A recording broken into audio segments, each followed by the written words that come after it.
Greetings all. It's cacao season here in Mountain View. Our trees are producing mini pods. Right here is a whole basket full that we just picked. I'm going to take them inside and I'll show you what we do next. Right here I got a regular old storage container. Hold about maybe 3 cubic feet roughly.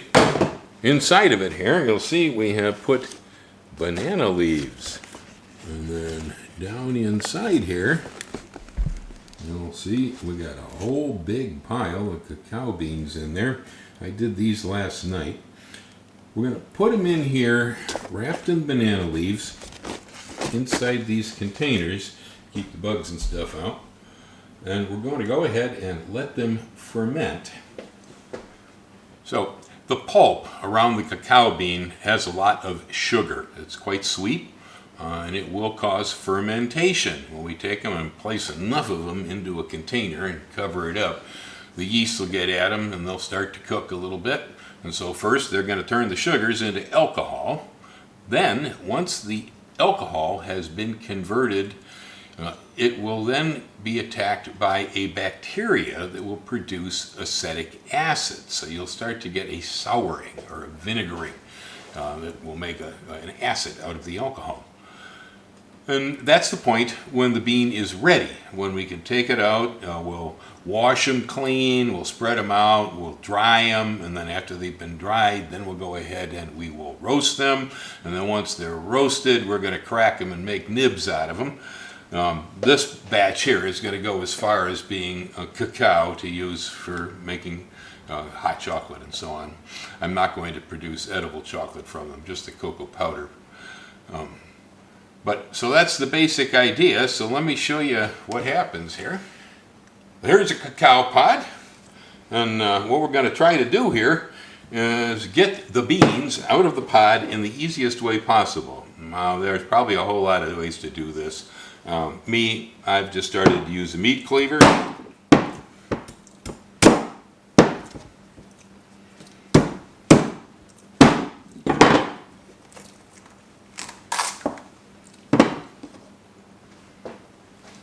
Go. And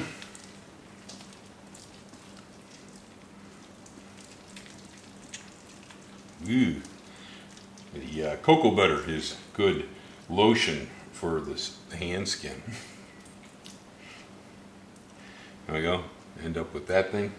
I don't need that. Yeah, now as these begin to ferment in here, there's going to be a lot of liquid that's going to come off. And you can drain that liquor out, and it's extremely sweet. You could just drink it as a beverage, or you could ferment it, and it would make a heck of a beer. There's plenty of sugar in there. There is an industry, actually, I guess, with selling cacao liqueur in South America. Interesting smell. Smells, somewhere between chocolate, hand lotion. I always get the scent of like a skin lotion out of this stuff for some reason. But, that tastes pretty good. That's a little acetic. It's definitely sweet. I think the yellow potted types that we have here are probably sweeter than the red ones. But the red ones grow better up here.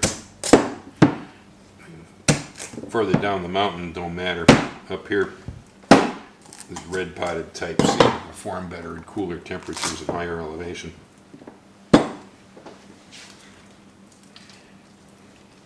So this is going to take a while of processing itself, as it goes through the 2 stages of fermenting first to alcohol, and then after it ferments to alcohol, then being acted on by bacteria to make a vinegaring or an acetic acid. And once you get that vinegar smell, once the vinegar smell becomes present, it's time to stop. That's exactly where the bean is, where you want it to be. And so at that point, we go ahead and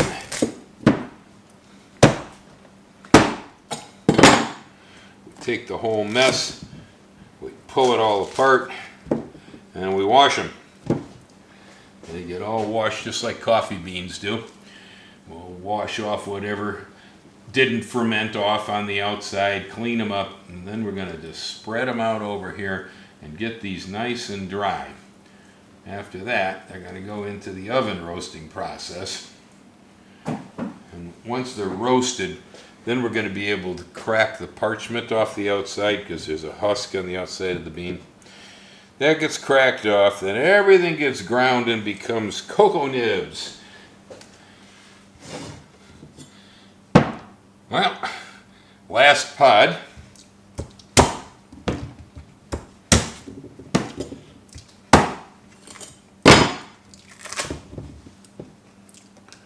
Yep. So for a few weeks, anyway, I will be listing cacao seed on my seed website. It's not going to last too long, but I'm going to have it there for a while. We can only ship this when it's fresh, raw, ripe, and wet. Okay? Can't ship dry cacao, so I can't store it and only sell it while it's in season. I'll have it for a few weeks. And so if anybody interested in ordering cacao seed, we can do this. Well, tell you what, if you got to get trapped inside your house with the virus pandemic out there, can you think of anything that'd be better than hanging around and making your own chocolate? I mean, really, that's cool. This is a home project if you happen to live here in Hawaii or someplace where the beans will grow. All right, so there we have it.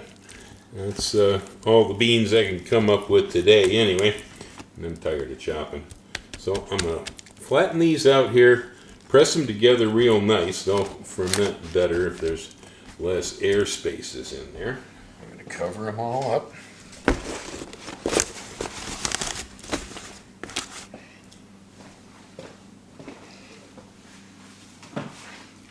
Now, one of you are thinking about asking me, Bill, why do they cover them up with banana leaves? Well, I don't know, I can make a couple of guesses, but I'm just doing what I see everybody else doing around here. Tom Sharkey, who makes chocolate bars, he uses banana leaves in this fermentation like this, keep things neat and clean. I suppose it helps hold things together, I'm not sure. Anyway, we cover it all back up like that. Then we're going to close up the tub, keep the fruit flies out. So, there you have it, folks. The COVID-19 home garden cacao making project. How to make your own chocolate. We'll revisit this one after the fermentation. We'll check out, see how our beans are doing, and then go on to making the nibs. So, aloha. Y'all have a safe and happy time and hang loose.